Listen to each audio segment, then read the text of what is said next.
So, you want to get into Rock Raiders? Well, have I got a video for you. I'm your host, RR Slugger, and today we're going to be exploring the vast underground world of LEGO Rock Raiders. Now, for those of you who are new here, I like to talk about Rock Raiders. A lot. For over a year now, I've been digging into this theme and excavating every last point of interest I can, and there's still so much more to come. The problem is, well, time, both yours and mine. The fact remains that there are many LEGO themes I would love to create videos about, but there is only so much Slugger to go around. A sobering look at my release schedule shows that I won't feasibly be able to cover some of these themes in as much detail as I have with Rock Raiders for years to come. I like to plan my schedule in advance, but not that far in advance. So here's my solution. I want to create a general overview video, like this one, for any LEGO series I have a complete collection of. That way, even if I don't make individual videos for each set, I can still at least touch on them and give my thoughts on which ones to prioritize when collecting. As always, this is just one slug's opinion, but I do want to emphasize that these are informed judgments of the sets, not speculation. I have these sets, I have built with them, and I feel I can make subjective claims as to their value.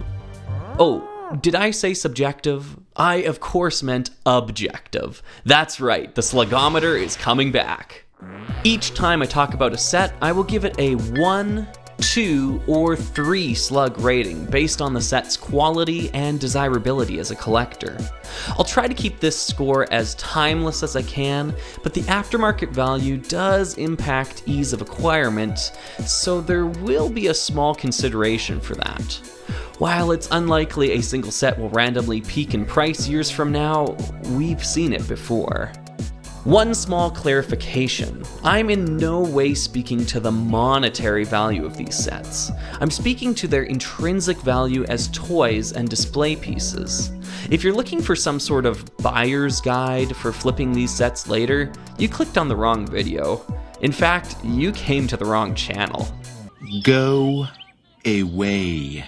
So let's dig into Rock Raiders, shall we? Released in 1999, this theme was the first LEGO toy line to be developed in conjunction with a tie-in video game, setting the stage for others to follow throughout the years. The plot revolved around a stranded mining crew needing to dig for energy crystals to power their spaceship, the LMS Explorer. Beneath the surface of the uncharted world Planet U, the team encountered rock monsters, slimy slugs, and high adventure deep underground. Rock Raiders featured 8 retail sets, as well as a small smattering of what essentially amount to polybag sets today. Right off the top, we can lump these smaller releases into one slug territory. You don't need them unless you're a completionist, and if you are, I would recommend you reconsider. These are expensive sets, and please take it from a slug who already has them. They're not worth it. Let's move on. Starting from small to large, we have 4910 Hover Scout. This is a great vehicle and workstation combo set that I highly recommend. Its seafaring counterpart 4920 Rapid Rider gets similar marks from me. Ultimately, neither one is going to make or break a Rock Raiders collection though, and there are more impactful sets waiting for us later on this list. With 4930 Rock Raiders Crew, we see our first must-have set from the theme. This set delivers nearly the entire main cast, plus a whole host of tools and accessories. Quintessential Rock Raiders for sure, and an easy 3 slugs. I think we can just go ahead and keep that score up for this next one. 4940 Granite Grinder gets my vote for the set to get if you're trying out the theme for the first time. It lacks an energy crystal and boulder, but other than that, I think this set is perfect.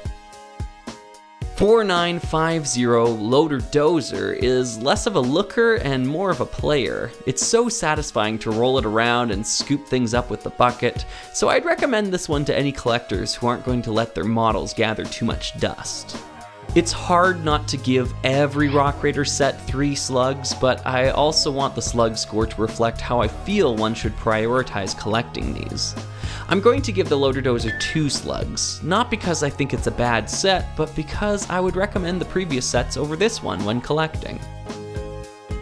The Chrome Crusher set 4970 is likely the crown jewel for many interested in this theme.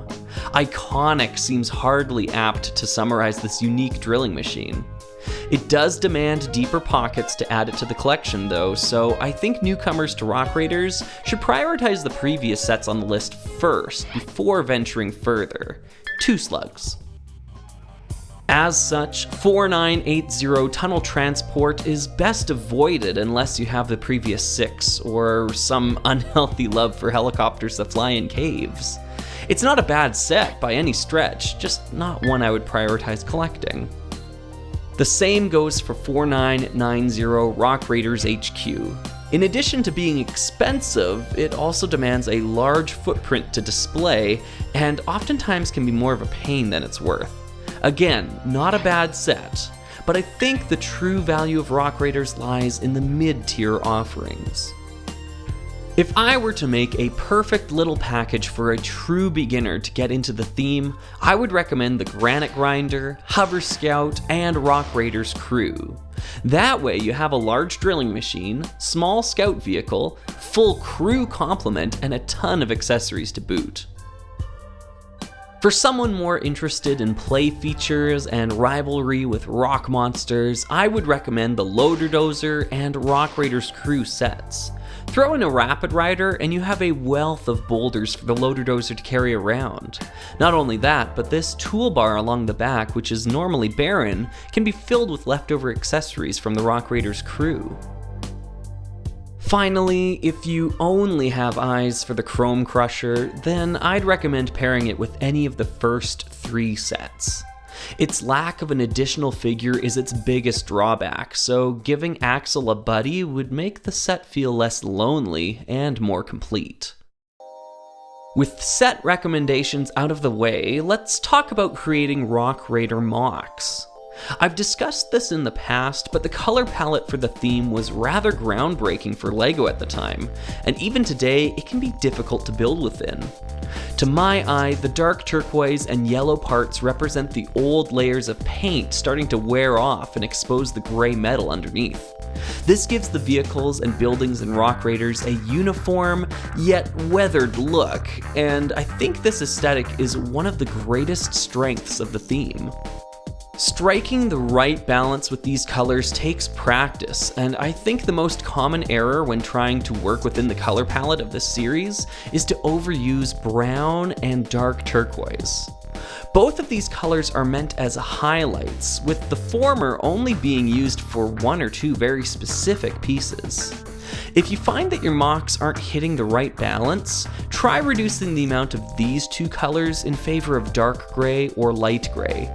You could also try intentionally upsetting the balance somewhat or injecting newer molds and colors into the mix to make something with Rock Raider 2.0 vibes.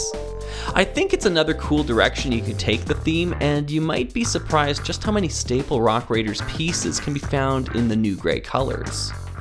Ultimately, Rock Raiders is nothing short of amazing. I know I'm perhaps the least impartial slug to be saying this, but this theme is truly something special, and you don't need a massive collection to get a lot out of it. I hope you found this video helpful, or at the very least entertaining.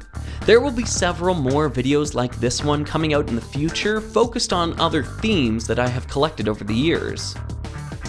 I've been your host, RR Slugger, and I'll see you next time for some high adventure deep underground.